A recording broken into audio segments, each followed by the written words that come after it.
Well, I was in Leadville and I was struggling in the school. I was getting in trouble and I didn't have very good grades. It was like third, fourth, fifth grade. And my parents made that decision. They're like, hey, we need to have you in a better environment. And so we found that in Buena Vista. I wasn't the troublemaker anymore. I could create my own identity. And that identity in Buena Vista was high academic achievement. And then the other one was athletics. And I'm 6'9" now. I was probably like 5'11" then. I was huge in fifth grade, And all the kids ran up to me, you want to play basketball? You want to play basketball? And they were talking about recess, going out to play basketball. So that was the first invitation I'd ever had to play any organized sport. That was such a distinctive of Buena Vista's culture, was the basketball team and the football team and everything. That was something I had to learn when I got there. Buena Vista is always competitive with Salida, right? They're our big rivals. We were playing each other elementary school, middle school, all the way through high school. It's the same guys, the same team. We didn't have any close games with them, but it was sure fun to beat those guys really bad. Lamar and La Junta, they had good football teams. They were a long ways away. We couldn't beat Lamar year after year. We couldn't beat Lamar. Then finally we beat them. It was like this big, a crowning achievement for us. And that kind of set us up to make a playoff run. And we did it a couple years in a row. It was phenomenal. Bob Markin is hands down one of the best coaches I've ever had in any sport. And not only in football, but a lot of the lessons I learned from Bob were when he taught me freshman math. He was such a leveling force and humbling for me. And he did the same thing on the field as well. It's like no one got such a big head that they wouldn't remember that they're also part of a team. And it doesn't matter who you think you are as an individual. What matters most is the team. And so he encouraged me. He said, Nate, I'm not telling you to do football, but just keep the doors open. He said, you don't want to close doors, just keep as many doors open as possible. That's when I decided I committed to Colorado, and then Nebraska and all these other things came out of the woodwork.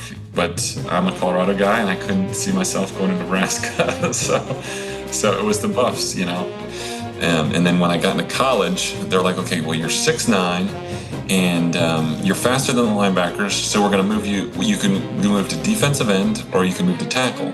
And so one of my teammates, who was a tight end at the time, had just graduated, and he was looking to become an NFL player. And he was like, Nate, if you took those skills and talents and abilities that you have at tight end and put them as tackle and you develop over the next 4 or 5 years, he said, you could be really good in the NFL. But when I first did my first pass set, I was like, oh my gosh, this is like skateboarding backwards, It's difficult, it's tricky, and it requires a ton of athletic ability and stuff. So I think I learned just as many lessons in the academics as I did in the athletics. And people would probably laugh because you're like, Nate, you're going to be a professional athlete. Why would you do all this? But even when I got drafted by the Patriots, they said, hey, it was because you had academic high standards. The Patriots always said no days off. It was kind of like that had been instilled in me in college that transferred over to the NFL. Nate Solder.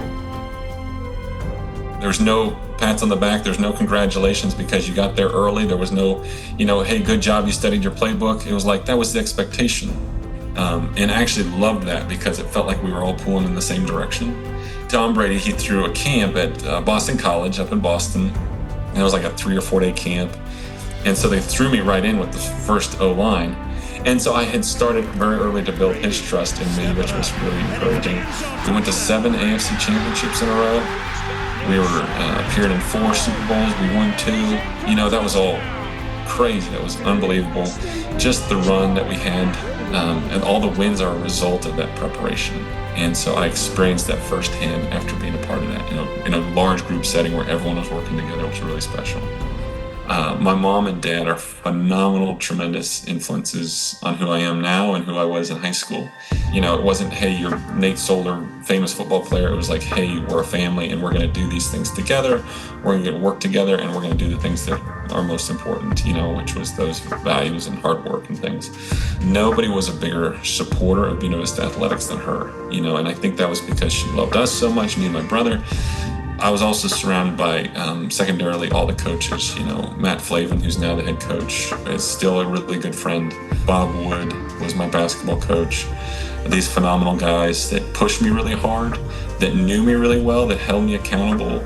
But I think I got all those really rich lessons and all the really competitiveness, all from just basic high school sports, and it doesn't have to cost you an arm and a leg, and it can just be the way that it's designed to be, I remember being 16, 17 years old, looking at Denver Post and reading who's ranked and thinking this is so far off and so big compared to me, just this little town. And so I think this is an example, not my praise, but the praise of God, where he's always doing something bigger than you ever could imagine or dream. When you think about like my perseverance in sports or my perseverance in academics, well, it's the same as with our perseverance with our faith. Their team is the church, and now it's growing until the kingdom, the heavens and earth can be reunited here on earth. And so we get a little glimpse of that with sports, and we get a little glimpse of that through high school. But that's really God's kingdom that we really get to appreciate. I guess just a big thank you to Bob Markin for putting my name into this and for being such a mentor. And even in high school, but also throughout my life, he would always be encouraging me and pushing me and just being a friend. So I just appreciate him so much for that. And I know he's got an impact on CHSAA and all the activities that you guys do. So I think that that's worth mentioning.